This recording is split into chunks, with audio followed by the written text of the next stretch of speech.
آپ ہمیں ہماری بہن سے غصے اور ناراضگی کی وجہ بتائیں یا پھر ہم آپ کو قاضی کے سامنے پیش کریں گے۔ اس نے کہا اگر تم چاہو تو کر لو، لیکن میرے ذمے اس کا کوئی ایسا حق باقی نہیں ہے جو میں نے ادا نہ کیا ہو۔ وہ لوگ اپنا کیس قاضی کے پاس لے گئے۔ قاضی نے فیروز کو بلایا۔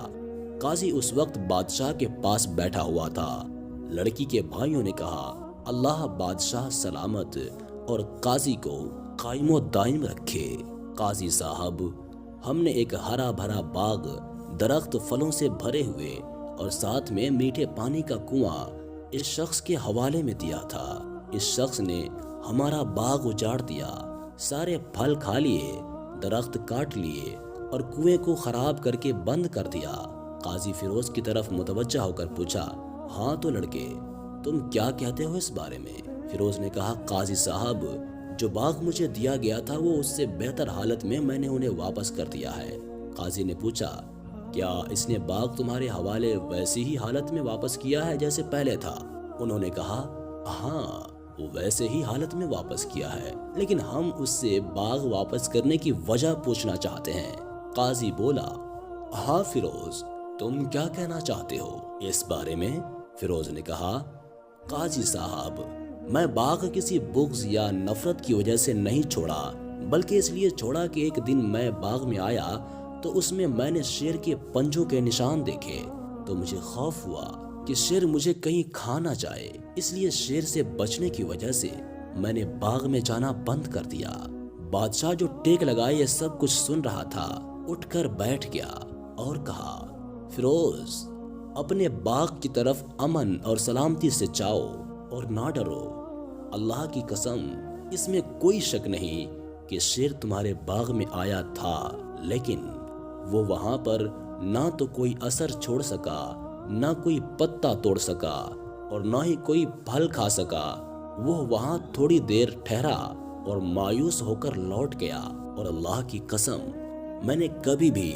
تمہارے باغ کے قریب لگے مضبوط دیواروں جیسی دیواریں نہیں دیکھی۔ فیروز اپنے گھر لوٹ آیا اور اپنی بیوی کو بھی واپس لے لیا۔ یہ فیروز، اس کے سالوں اور بادشاہ کی عقل مندی تھی کہ انہوں نے سارا ماجرا ہی مثالوں سے سلجھا لیا، اور نہ تو قاضی کو پتہ چل سکا، نہ درباریوں کو پتہ چل سکا، اور نہ کسی اور کو کہ آخر ماجرا کیا ہے، یہ کس بارے میں بات کر رہے ہیں۔ کیا خوب بہتر ہے اپنے اہل و عیال کے راز چھپانا تاکہ لوگوں کو پتہ نہ چلے، اپنے گھروں کے بھید کسی پر ظاہر نہ ہونے دیا کریں۔ ہم یہ امید کرتے ہیں کہ آج دوستوں تو کیسی لگی یہ ویڈیو میرے کو بہت ہی اچھی اور انٹرسٹنگ لگی دوستوں۔ جیسے میں کسی کے پاس نوکری کر رہا ہوں یا کوئی انسان میرے پاس نوکری کر رہا ہے اور اس کی بیوی پہ میری گندی نظر ہے اور اس کو میں کہیں بھیج دوں کہ جاؤ تو دلی چلے جاؤ، اور میں اس کے گھر چلے جاؤں اس کے پتنی کے ساتھ الٹا سیدھا کرم کرنے، لیکن اس کی پتنی دیکھو کتنی سچی اور اتنی صاف ہے کہ نہیں یہ سب میرے سے نہیں ہوگا۔ اور دوسری بات، آپ کے پاس وہ لڑکا کام کرتا ہے تو آپ اس کتے کا چاٹن چاٹنے ہو کہ آپ اتنے گرے ہوئے ہو، آپ اتنے پیسے والے ہو، اچھے ہو اور نیک انسان، تو بندہ ناراض ہو کے واپس آ جاتا ہے۔ لیکن بیوی دیکھو حوصلہ نہیں ہارتی ہے، نہ چاہتی تو پیسے والا تھا، اتنا پیسہ دیتا وہ کچھ بھی کر لیتی پتی کے لیے، سوچ کے کہ ایک دن میں کیا جاتا ہے، لیکن سوچ اتنی اچھی ہونے کے کارن لیکن پتی نے دیکھا اور پتی کا جانتے ہو یہاں سوچا تو ایک دم آسمان پہ چڑھ جاتا ہے کہ نہیں اس نے یہ کر دیا وہ کر دیا، وہ اس چکر میں اس نے اپنے سسرال مائکے میں اس کی بیوی کو چھوڑ دیا۔ چھوڑنے کے بعد دیکھیے لاسٹ میں ایسے سولوشن کیا گیا ہے، تو سولوشن بھی اتنے اچھے ڈھنگ سے ہوا کہ لڑکی کو بدنام نہ کیا گیا، بس باغ کا نام لے کے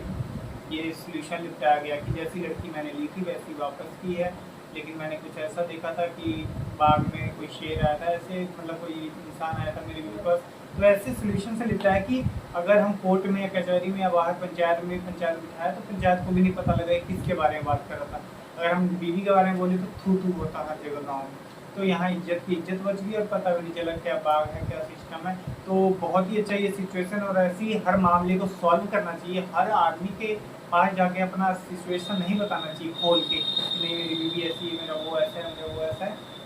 ہاں اس کو پلٹ کے بتاؤ اور ان سے ایک رائے لے لو۔